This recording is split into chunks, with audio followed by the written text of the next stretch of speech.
जाये उत्तानपादस्य सुरचि सुनीति सुनीति सुरचि स्तयोः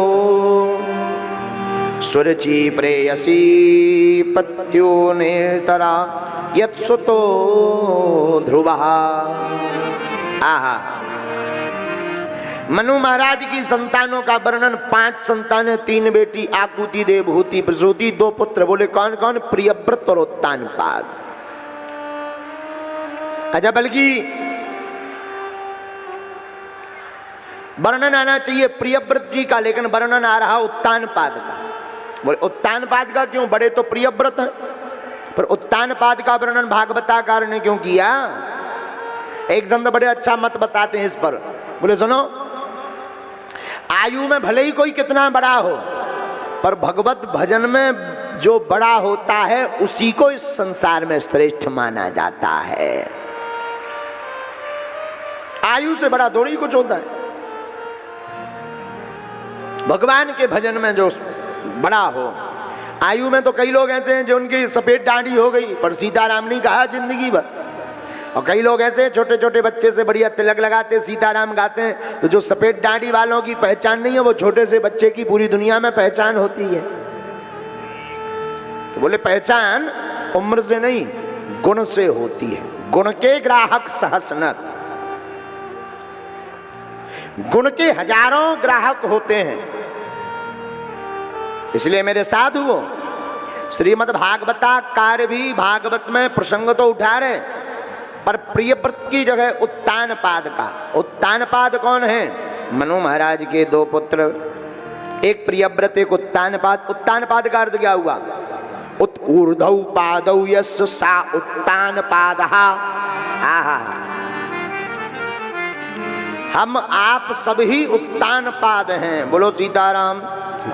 मतलब जिसके पैर ऊपर की तरफ हो, सिर नीचे की तरफ हो, वो उत्तानपाद है। उल्टा, सिर नीचे पैर ऊपर। तो बोले हम लोग सब लोग कैसे हुए उत्तानपाद? बोले हम लोग भी गर्भ में माँ की कोख में ऐसे ही रहते हैं। पैर तो ऊपर की तरफ होते, सिर नीचे की तरफ होता। बोले ये जो उत्तानपाद है, सिर्फ यही अकेले नहीं, सब उत्तानपाद हैं। उत्तानपाद की 2 पत्नियां, एक का नाम सुनीति, एक का नाम सुरुचि। सुनीति का अर्थ होता है शास्त्रोक्त नीति के आधार पर जो जीवन जिए वो सुनीति, और सुरुचि का अर्थ होता है जो अपनी रुचि के अनुसार काम करे वो सुरुचि। तो किसी ने कहा ये क्या है? बोले सबके दो प्रकार की बुद्धि होती है प्रत्येक व्यक्ति के, एक मन मुताबिक, एक गुरु प्रेरणा मुताबिक, शास्त्र के मुताबिक। और ज्यादातर व्यक्ति अपने मन का करना चाहता है। भगवान की पूजा भी वो अपने मन की करना चाहता। बोलो सीताराम। भगवान का भजन भी वो अपने हिसाब से। व्यक्ति का भाव होता कि जैसा हम कर रहे वही ठीक हो। हम अगर 10 बजे सोकर उठें तो इतने बजे ही श्रेष्ठ माना जाए। इसको कहते हैं सुरुचि। और सुनीति क्या है? बोले भैया जो गुरु आज्ञा का पालन करके जीवन जीता है, उस बुद्धि का जो मालिक है, उस बुद्धि का नाम सुनीति है। लेकिन आज के जमाने में चेला गुरुजी की कहाँ मानत, गुरुजी चेलों की मानते हैं। बोलो सीताराम। जैसा चेला कहते हैं वैसे ही गुरुजी चलते हैं आजकल तो। और आजकल यथा गुरु तथा चेला, ज्यादातर ऐसे गुरु भी हैं तो चेला भी ऐसे ही फंस जाते हैं। आओ बोलो सीताराम, जोर से बोलो। ऐसे ही एक बार अपनो अशोकनगर को चंगीलाल, गुरु चेला पे हमें ध्यान है। एक बार अशोकनगर का चंगीलाल गुरुजी के साथ टहल रहा था।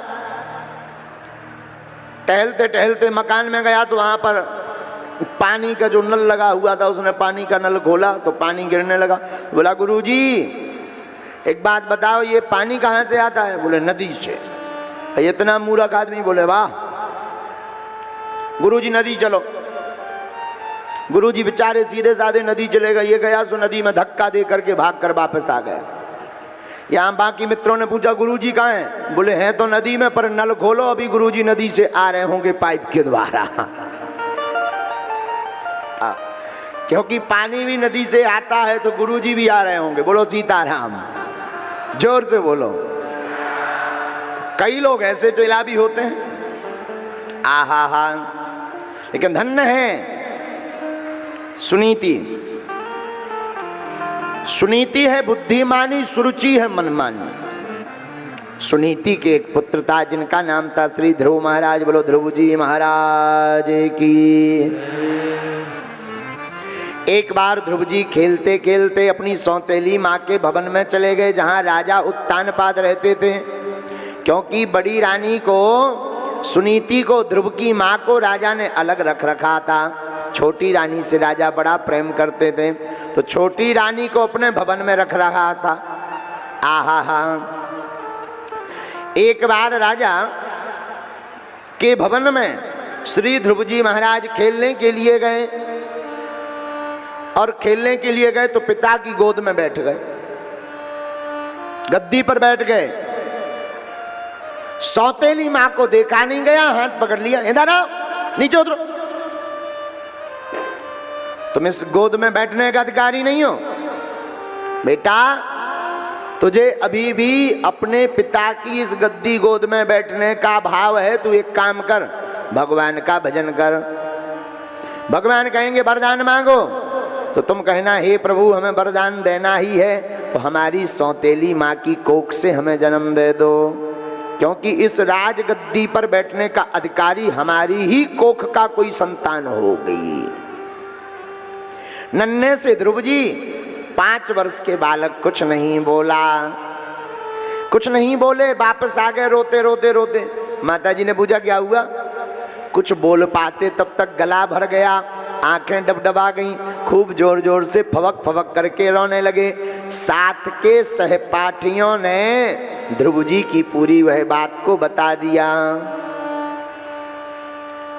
धन्य है सुनीति बुद्धिमान, क्या बुद्धि लगाई। बेटा ध्रुव चुप हो जाओ, बेटा रो मत, देखो तुम्हारी सौतेली माँ कितनी अच्छी है। ध्रुव जी कहते माँ आप उनकी महिमा का गुणगान कर रहे हैं, उन्होंने कितनी बातें सुनाई। अच्छा बताओ वो कहां से अच्छी आपको नजर आई माँ? आहा हा। श्री ध्रुव जी कहते हैं, श्री ध्रुव जी की माँ सुनीति कहती है बेटा तुम्हारी सौतेली माँ ने जो रास्ता बता दिया वो मैं आज तक नहीं बता पाई। क्या? तुम्हारी सौतेली माँ ने कहा कि जाओ भगवान का भजन करो। बेटा मैं आज तक नहीं बता पाई कि तुम भगवान का भजन कर।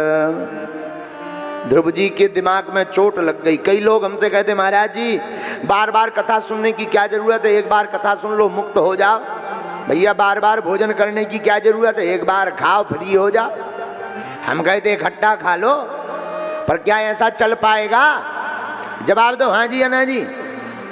सुबह कितना भी खा लो, अरे एक और रसगुल्ला लो, बस बस भैया बहुत पेट दंग हो गया हम नहीं खाएंगे। अरे हाजमा की गोली खा लेना, एक रसगुल्ला खा लो, अरे भैया बस बस बस बस बहुत हो गया। और 2-4 घंटा गुजरते हैं, जितना सुबह खा लो फिर लगने लगता अब जिंदगी भर नहीं खाएंगे। लेकिन जहाँ 2-4 घंटे गुजरे तो फिर ले आओ कुछ हो तो फिर पेट कहने लगता ले आओ, देर हो गई 4-5 घंटे, कुछ तो ले आओ, हलवा ही ले आओ, हलवा नहीं है नमकीन नहीं ले आओ कुछ है? भाई कई लोग कहते महाराज जी बार बार क्या जरूरत कथा सुनने की। भैया बार बार कथा सुनने से ना जाने कौन सी कथा का कौन सा शब्द तुम्हारे चित्त में चोट कर जाए और तुम्हारे चित्त में हमारे चित्त चोर चिवक जावे। कितनी बढ़िया बात है। कथा में न जाने कौन सा अक्षर आपके चित्त में चोट कर जाए और आपके चित्त में हमारे चित्त चोर चिपक जावे। करत करत अभ्यास के जड़मति होत सुजान, रसरी आवत जायते सिल पर निशान।